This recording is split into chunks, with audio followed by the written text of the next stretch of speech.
Ask the person next to you, would you still say yes?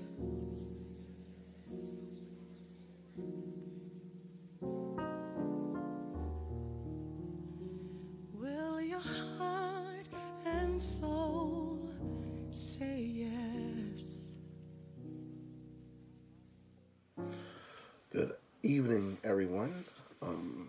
Today is Tuesday, and I hope everyone had a great day at work. Hope everyone had a great weekend and a great Monday as we press forward throughout the rest of the week.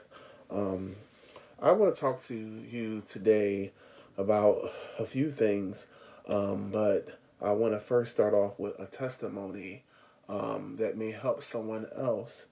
The pastor and I were talking yesterday, my pastor, and I take honor in my pastor. I love my pastor.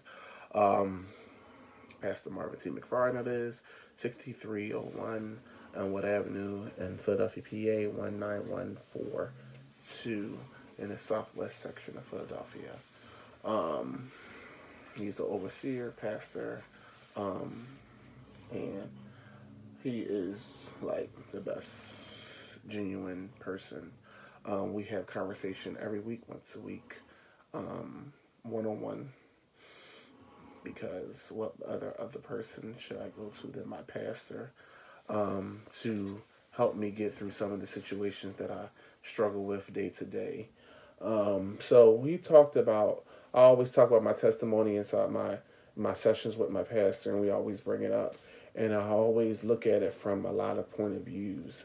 And I see that we are delivered from the things that we have went through, but we are not helping others get out of the same thing that we actually went through. We're being selfish, and bottling up all the things that God has given us and all the, resources and strengths and powers and stuff that He's given us.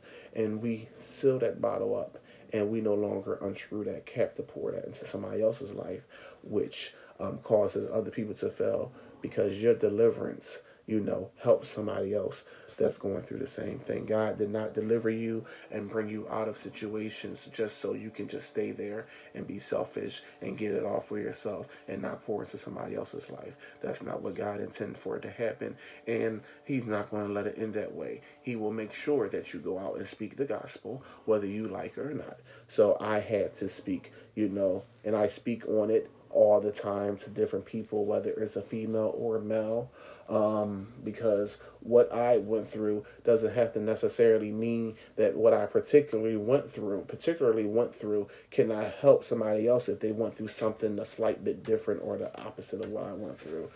Some encouragement is better than no encouragement at all. We have to stand the ground. We have to stick and stand on the word that God has given us, and we have to make sure that we get it out so other people can know it as well. So I talk about when I used to be inside the homosexual lifestyle, how at the time I was in it, it was all fun. It was all laughter.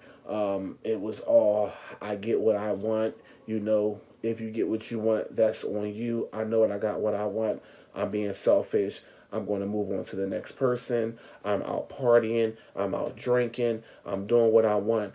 But what I did not realize, or I realized towards the end, that in every point of my sinful desires and everything that I did in my sinful lifestyle, I was placed, God had His hand on me. And you said, wow, how can you say God had His hand on you? Well, prime example, look at me right now.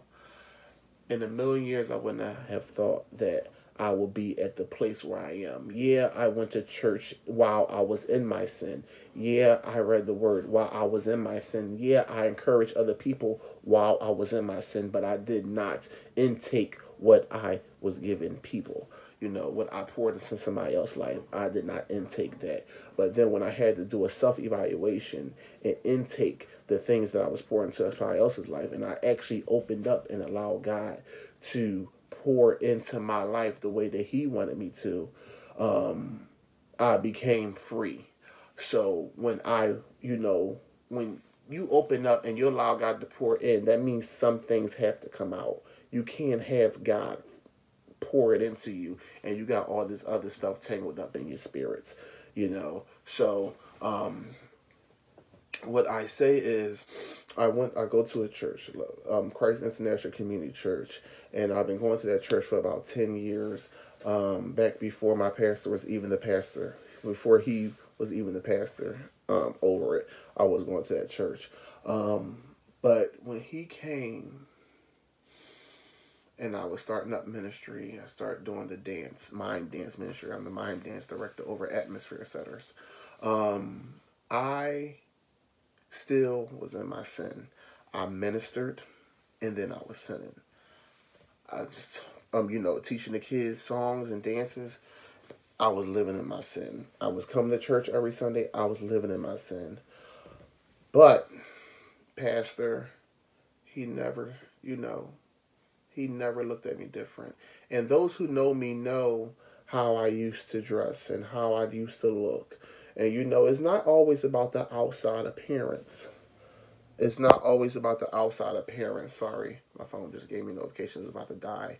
But it's not always about the outside appearance. It's about the inward, what's going on the inside. Because the outside can look like something, but the inside can be torn apart. I can wear a suit on the outside. I can sit on the pulpit and look like I belong up on that pulpit because I have on a suit and because I look prestige and I look like I went to theology school and as I went to seminary school. I may look like the person that's supposed to be up there, but inside I'm not the right person to be up there because I'm ministering to people and I'm messed up on the inside.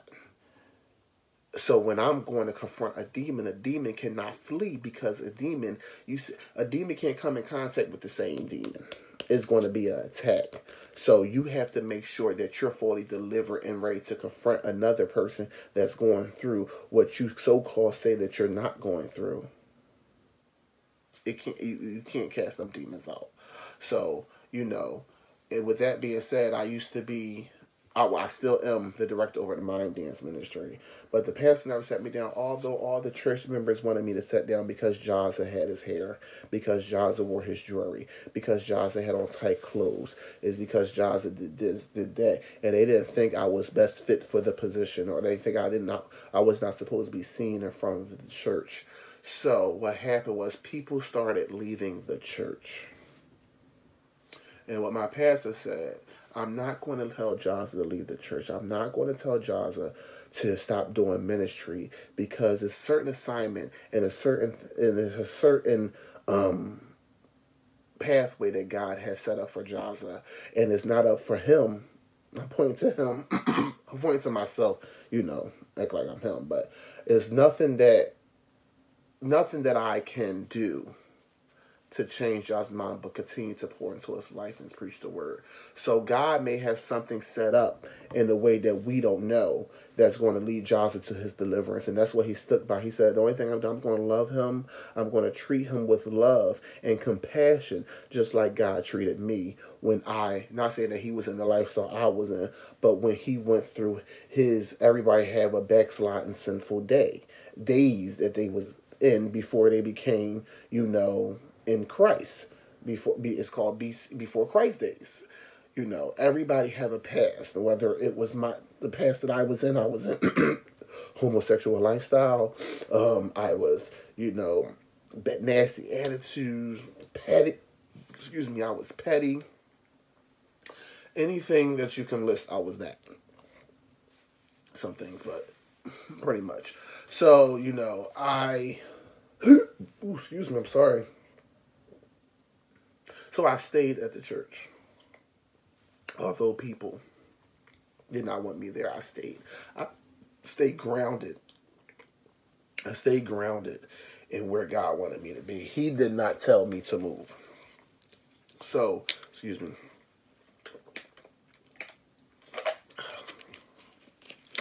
Being as though he did not tell me to move, I did not move. I stayed in ministry, but they wanted to sit me down in ministry because of the fact that I was gay, or because they thought I was gay, because I actually never spoke out that I was. They just looked at the outside appearance. But I was sat down in ministry because of the fact that I looked a certain way. So until I changed my certain look, I was able to stand up in front of the church again. Not about the inside, but about the outside appearance. So they had enough. They didn't have that. They wanted me to look a certain way. But my thing was, when somebody sits on a pulpit or somebody sits in a position, just because they look a certain way doesn't mean that they are that way on the inside. So because of the fact that I took that in mind, and while I was in my sit down period, I did not give up in ministry. I still taught the kids. The kids still minister through dance. I didn't. They did. I just continued in ministry because God did not tell me to go anywhere. So what I said to myself is, I'm not just going to change the way I look because I'm actually an example and a leader over these kids. So if they're looking up at me, they think that it's okay, especially the little boys. The little boys will think it's okay to look like this and then still be in God's presence, which God do say, come as you are. Yes, he does. But if I'm in ministry and I know better, then I should do better. You know what I'm saying? And it takes a lot of commitment and it takes a lot of maturity to be in that mind frame. I'm going to still continue in ministry, but I'm still going to work on me on the inside, because no matter if I change the outside, the inside still messed up. It's just like nothing changed at all. So I changed the inside. I said, no, I'm going to change the inside. I'm not going to say I'm going to dress like a man when I come inside the church, and then when I leave the church Monday through Saturday, I'm going to be my flamboyant self. No, if I'm going to act a part, I should look, and if I'm going to look a part, I should act a part, because people are looking. People are looking at me. People was waiting for me to get delivered so they may get delivered, or may they find an answer. And I was an inspiration to a lot of people, and I know that people were looking at me, and you know, some people like a couple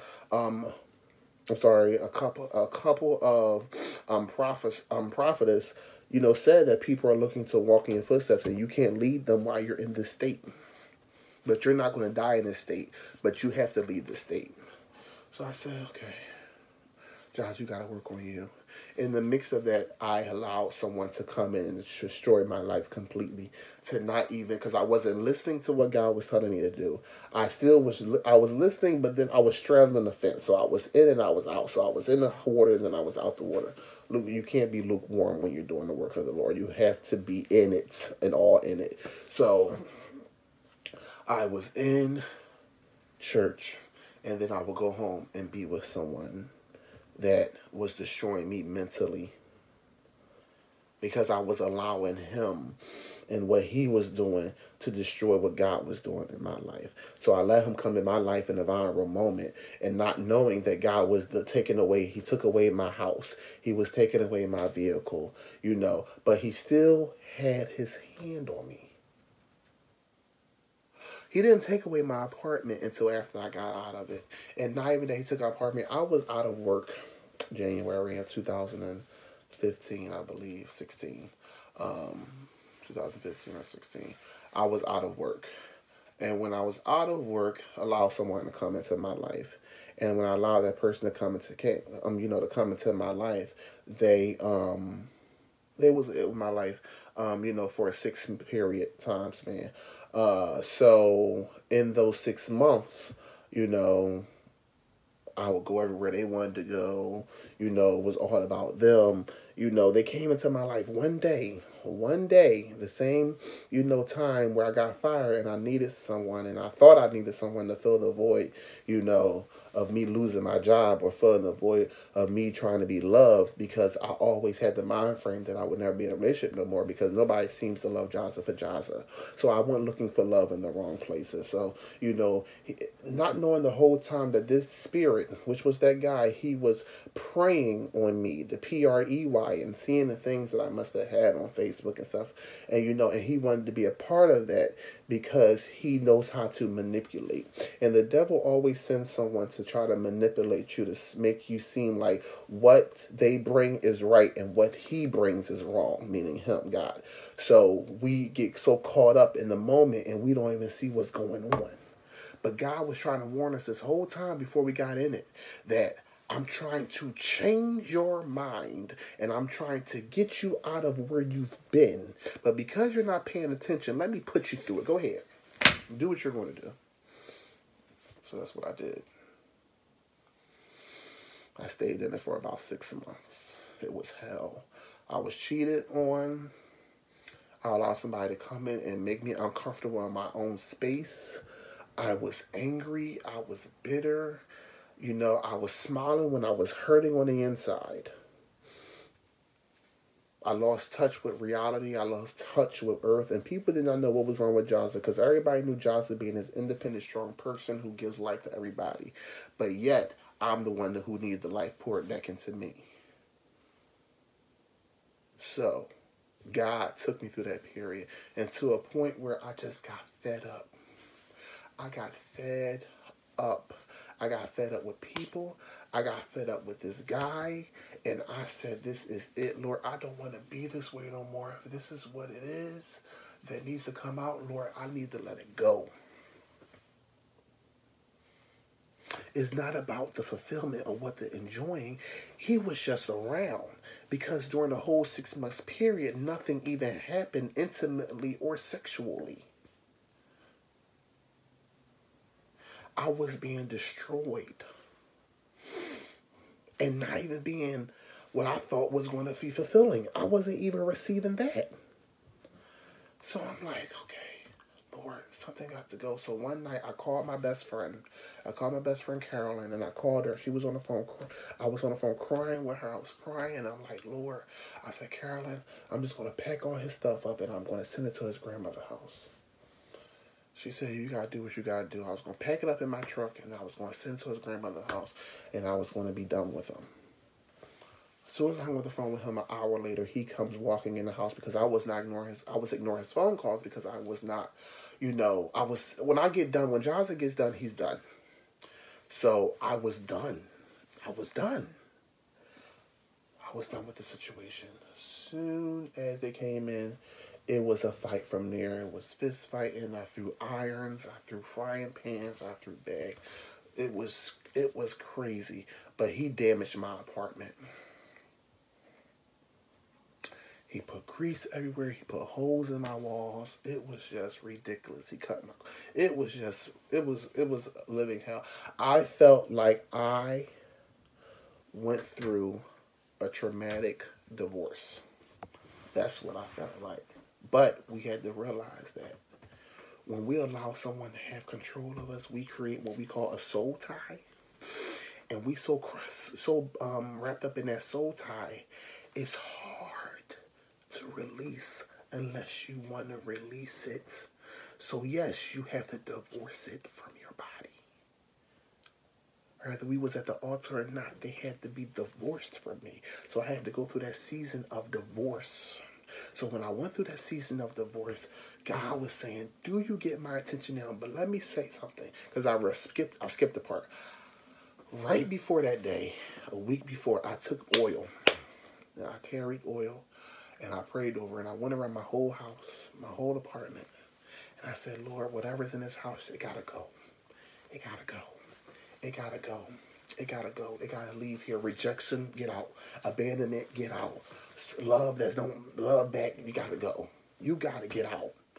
This was me and God. It was crying. It was tears. I opened that door. I said, whatever it is, it got to go. Not knowing the whole time that everything literally had to go. We had 2 dogs. Got to go. Got down to 1. Next one. Things got to go in order for God to work in your life. So, fast forward. Fighting. Yeah, to that day. I was evicted out of my own home because the guy knew how to work the system to the point where he established residency in my home without mail. He was a legal resident in the home, so I couldn't put him out. He couldn't go nowhere. The police told me I had 20 minutes to get my stuff and leave, and I couldn't take any furniture. I couldn't take any food. I had to grab a couple of items to take so I can go. And we had a court date in 7 days.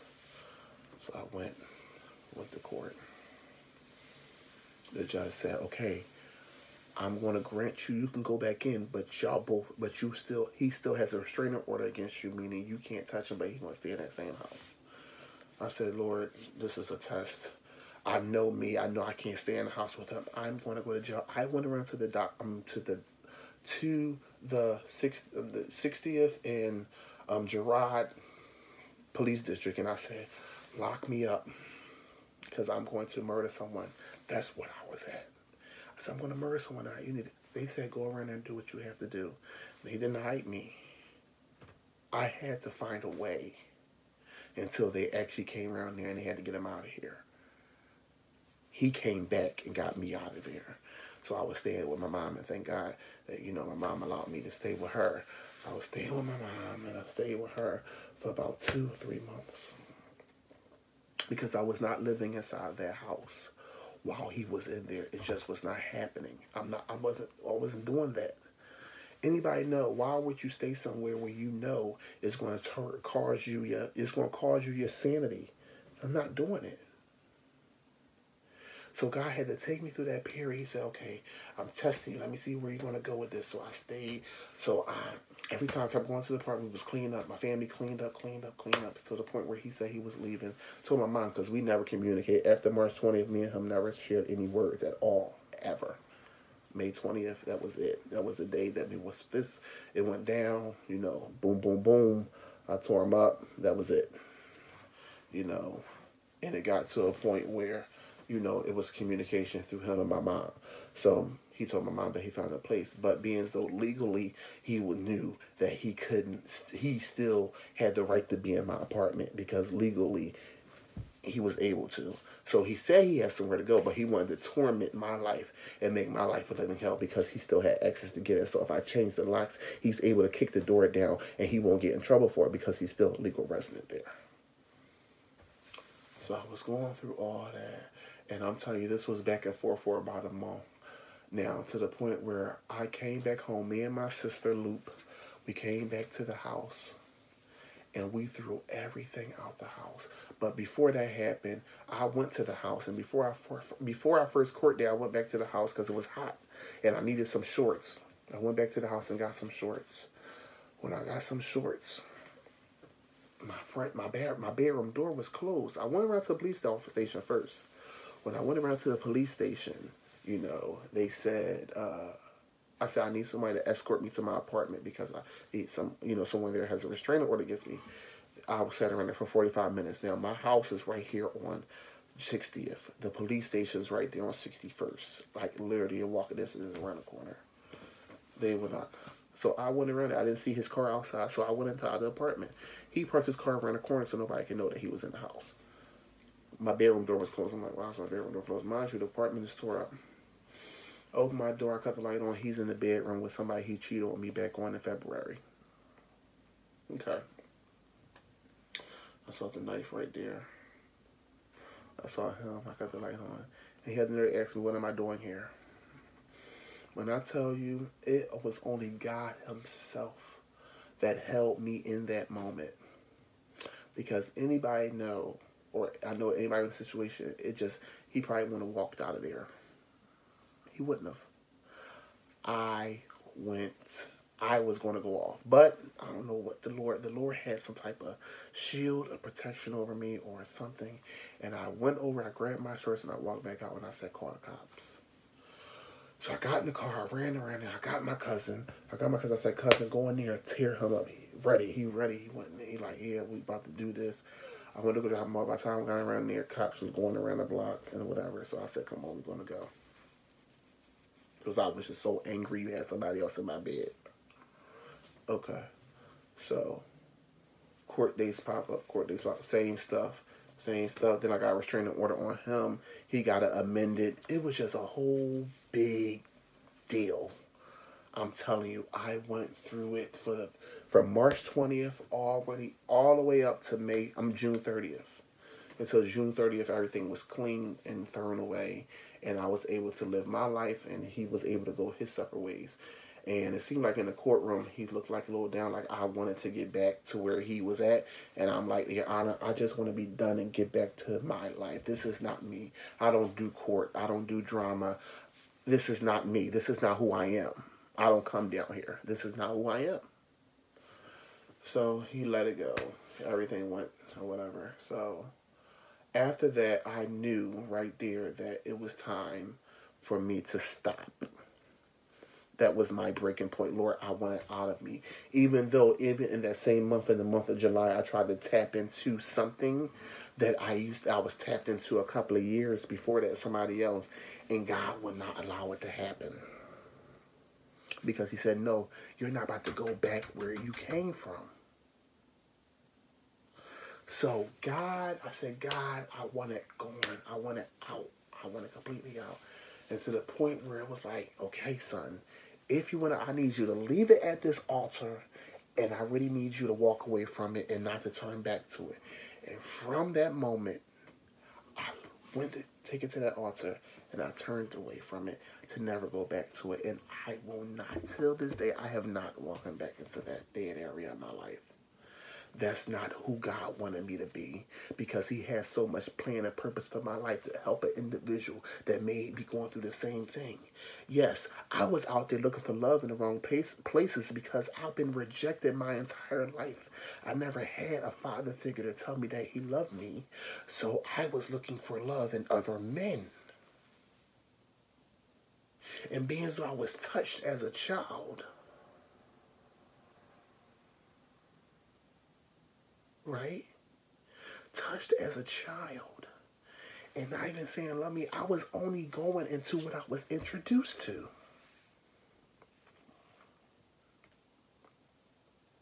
So now that I'm in where I'm introduced to, I'm thinking I'm comfortable, even though I was tapping in and out. Listen, I was going in and out. I was in the same sex and I was into the opposite sex. But I always leaned back on the same sex.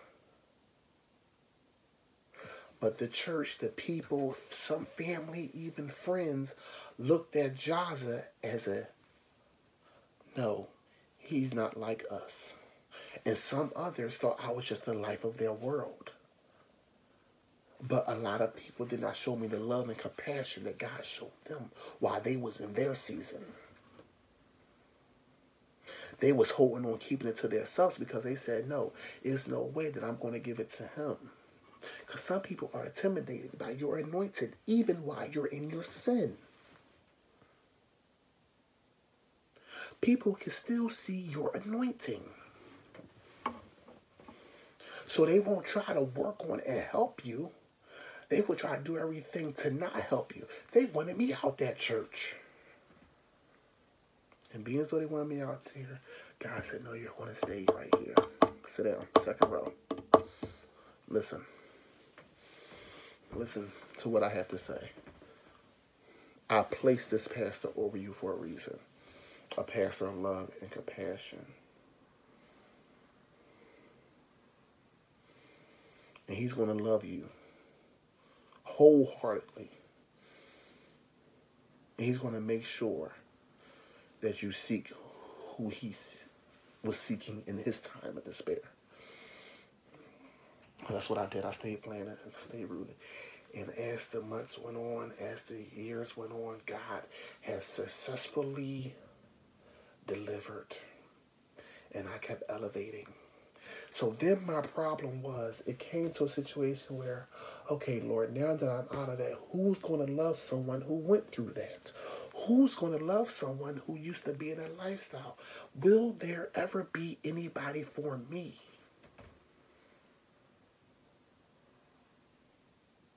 So I prayed. I said, Lord, prepare me to be the man who you called me to be, so I'm able to find that wife. So I'm able to lead her. So when we become a union, I'm able to be leadership over the children. So I'm leading the wife, I'm leading the children because I'm being led by God. Lord, set that up for me. I want it to happen, and I want it. I need it. Lord, I prayed that prayer. I'm telling you, I prayed that prayer. And to go back to the beginning, what I'm saying, nobody knew in the church, even the families, some families, family members and friends, they did not know what was really going down on the inside of me, of why. It's not that I was just homosexual. I was going through a season of rejection, so I was looking for it wrong. And being so I was looking for it wrong, I got all tangled up and was hard to get out of what I was in. It was hard to get out of that. It was very hard. Very, very hard. So, we have to love. We have to love and have compassion for others and help them through their season. My pastor had love. Pastors, family members, mothers, fathers, sisters, brothers, love your family, love your friends. If you see them falling, help them. Help them. Love and compassion. Don't just say we're going to bash the LGBT community. We're going to bash all those who are in that lifestyle, the lesbianism, the gays, the transsexual. You don't know what's deep rooted in that situation. That's why they're running away from religion. But they're not supposed to run away from religion because we need to be teaching that it's called a personal relationship. And once you have that personal relationship with him, it will carry you through. But we have to have love and compassion or to explain that. Explain it to individuals, just like my pastor explained it to me on Sunday to Sunday to Sunday. I stayed in that church. I don't care if I was drunk or whatever. I came in the house of the Lord. Rooted. God loves us all. Nobody is exempt from that. Nobody. God loves us all the same. No sin is higher than every sin. Why are you going to say, I love this one right here who got alcohol addiction spirit because they can come out, but I won't love this sister right here who was going through same sex. I won't love this brother right here who was going through same sex. I won't love this one right here because maybe he was damaged when he was a child. She was damaged when she was a child. This boy right here was struggling on who he wanted to be growing up because he didn't have that guidance. So he didn't know if he wanted to be a female or a male. So right then, he leaned more on the female side because that's where his love came from. That's who he wanted to be like. So being so he wanted to be like that female,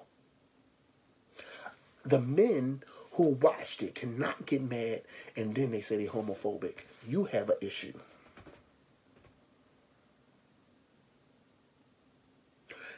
You have an issue with their lifestyle because you need deliverance yourself. Why do they make you so uncomfortable? Are you not standing? Are you not secure in your lifestyle? Heterosexual? If they come close to you, are you going to get an urge to do something that you know will get out in the public? Let's keep it real. And that's what I felt like I was going through. That's what I felt like I was going through. I felt like I was going through those seasons where people looked at me the wrong way. So I get my charger. People looked at me wrong, but they didn't know what was really going on. What was really going on. What God was really doing in my life.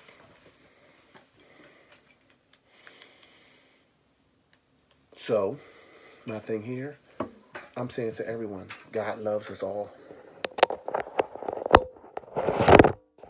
God truly loves us all. God truly loves us all.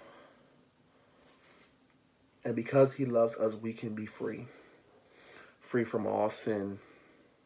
And he's still going to love us in that sin. But we need to be more compassionate to help somebody else once we come out of it. Don't let it get to the big boom if we can prevent it from happening. But God will show you if you're not obedient to what he's telling you to do. We have to be obedient.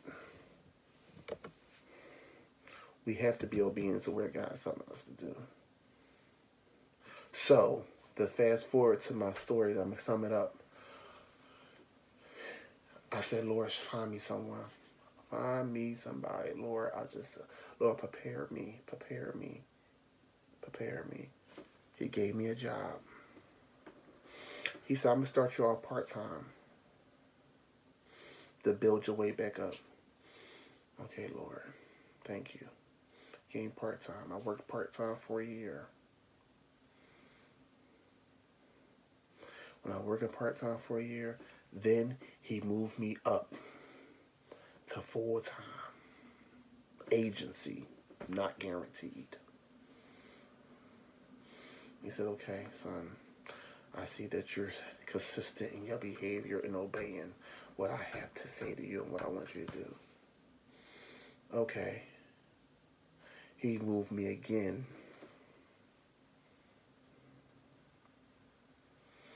Final destination where he landed me at where I am now.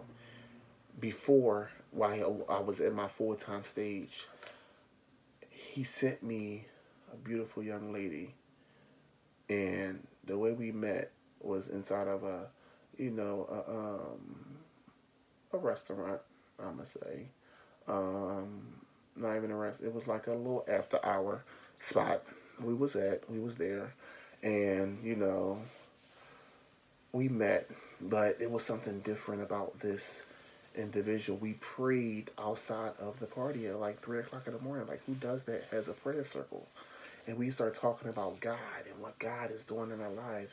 Even though we was a little intoxicated, I said, no, we can't talk about this, or we can't do this, or we can't go into prayer and y'all think this is going to be a game. We had to pray.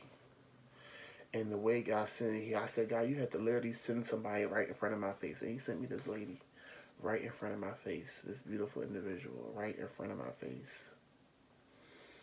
Right in front of my face. And we've been rocking and rolling.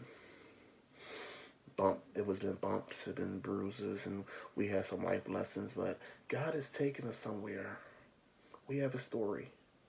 God has taken us somewhere. I have never been so loved in a relationship like this before. This is like genuine love. It's like love that I have never experienced coming from an intimate standpoint. Love me in spite of my past.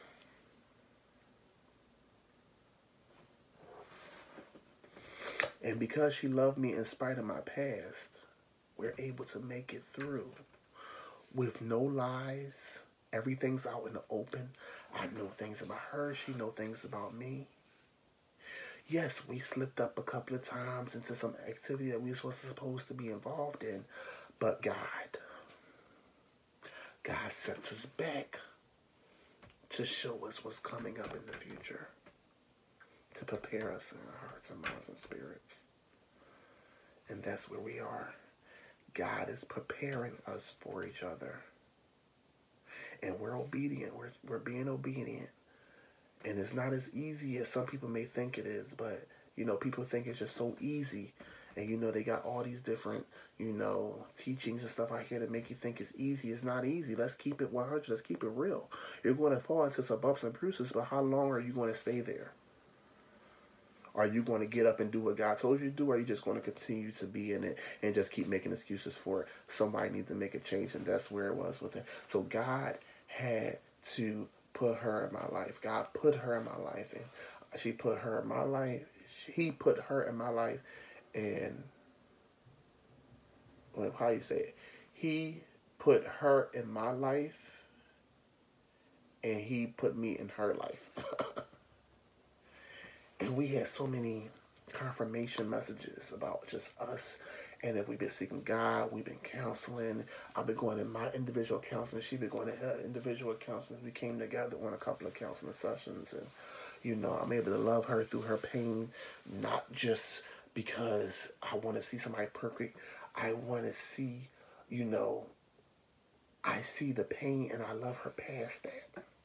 She see my pain. She love me past that.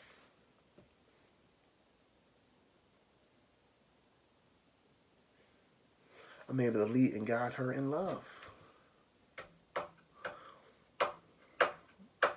I do love her.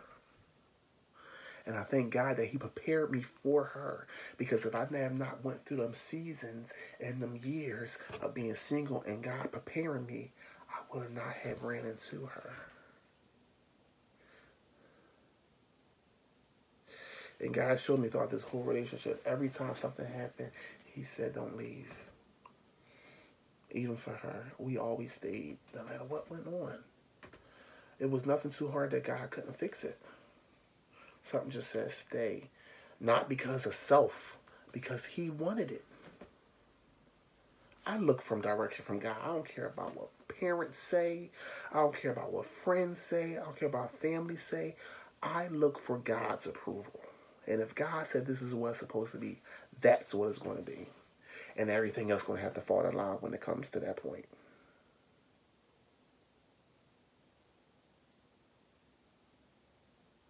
So that is encouragement.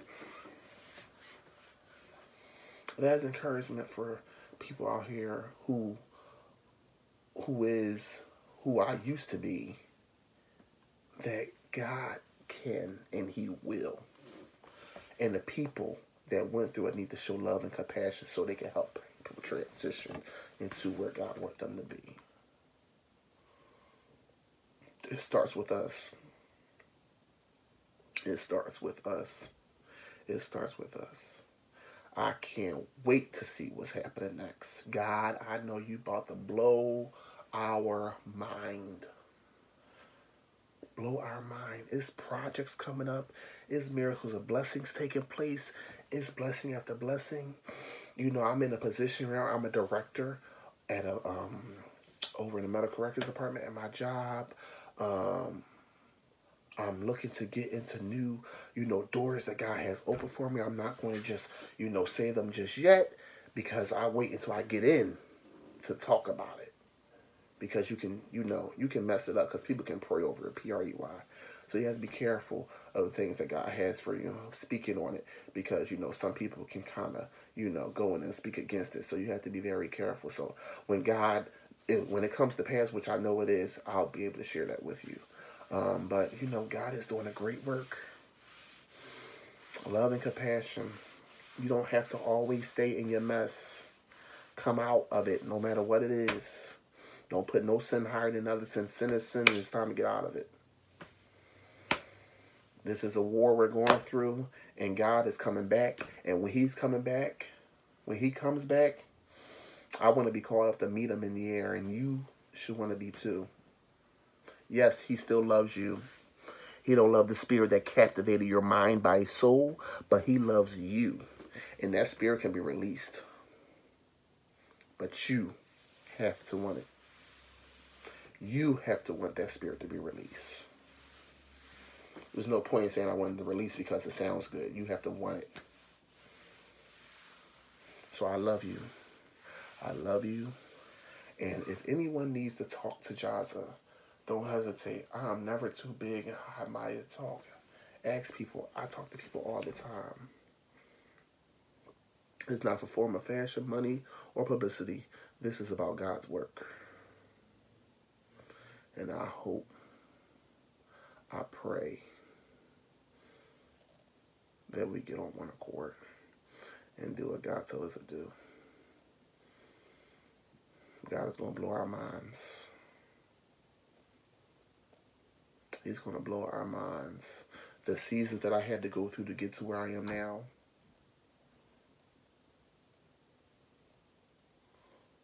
it's powerful. It's like crazy. It's really, it's mind-blowing.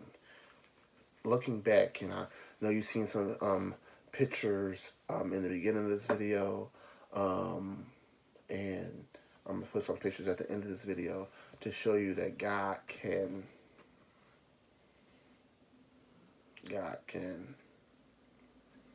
and he will.